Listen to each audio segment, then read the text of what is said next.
Singapore.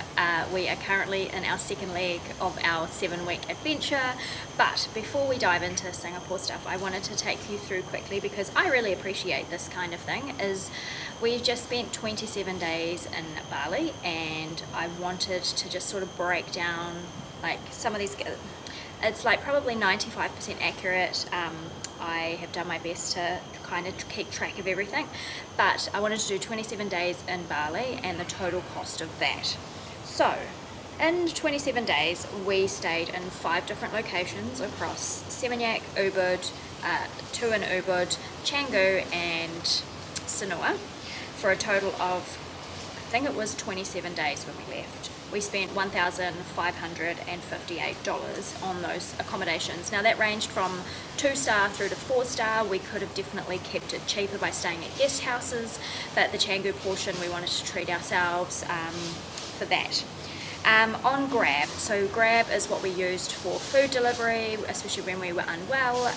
We used it from getting 2 locations because it is cheaper than taking one of the blue taxis.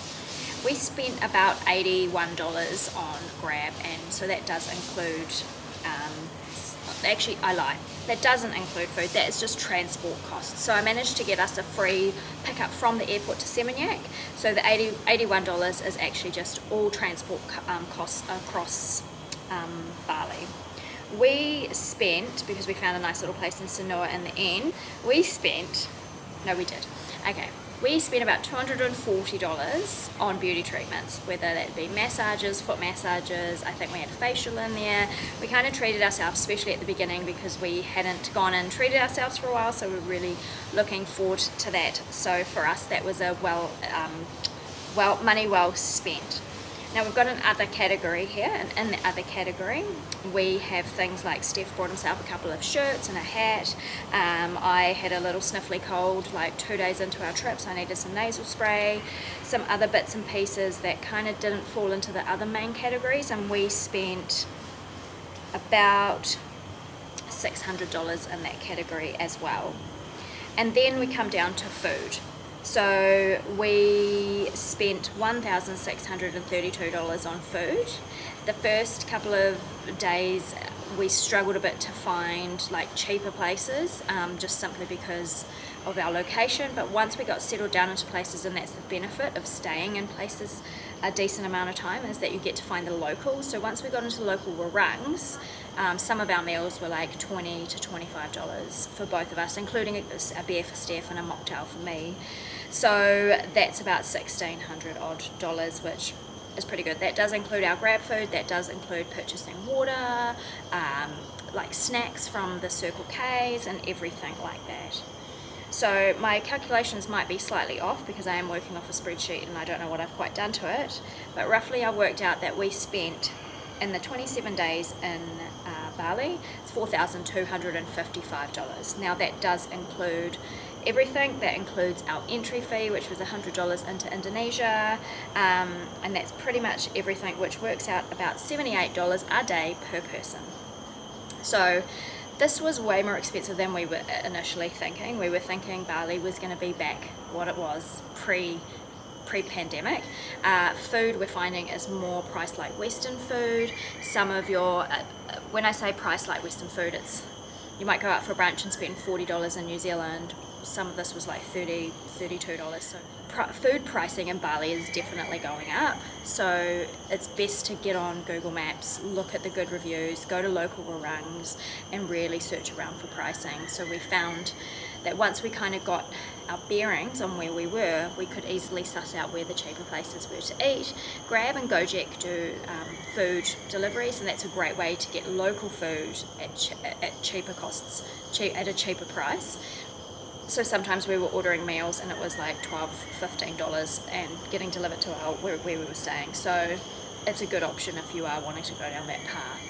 So in terms of money, we found this time around it was using a card was almost everywhere, apart from in markets, and we found one massage place that didn't accept a card.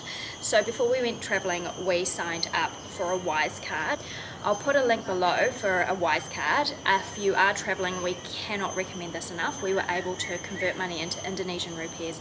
We didn't have to worry about going to the money machine and getting pinged with international transfers or transactions. So this, once it transfers into the local currency, it acts like it's a local currency card. So going to the money machine, you're not going to get pinged like you would if you're using your New Zealand or Australian Visa card. So it's a great option. It's so easy. The app is easy to use. Steph has a Wise card as well, and I can just transfer him funds almost immediately. So I cannot recommend getting a Wise card enough. I will pop the link below, and if you sign up using that link, you will get a free card. Usually the cards are $14, but using the link you won't. That is an affiliate code, so if you do sign up, we do get rewarded for that, but we cannot recommend them enough. And even in Singapore, we're tapping on and off the MRT with these cards, so they are awesome. So we used Grab to get around the island. It's better than taking one of the blue taxis. Use the app, it's so much cheaper. Our biggest trip was from Ubud to Canggu, and that was $30 New Zealand, which probably would have cost us a lot more if we were used one of the blue taxis.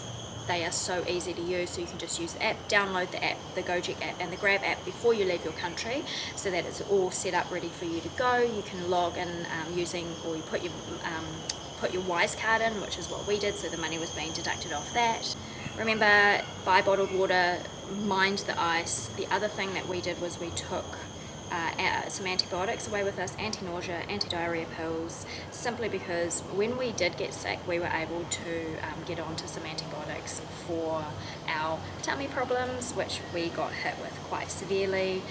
So make sure that everything that you're using is nice and clean.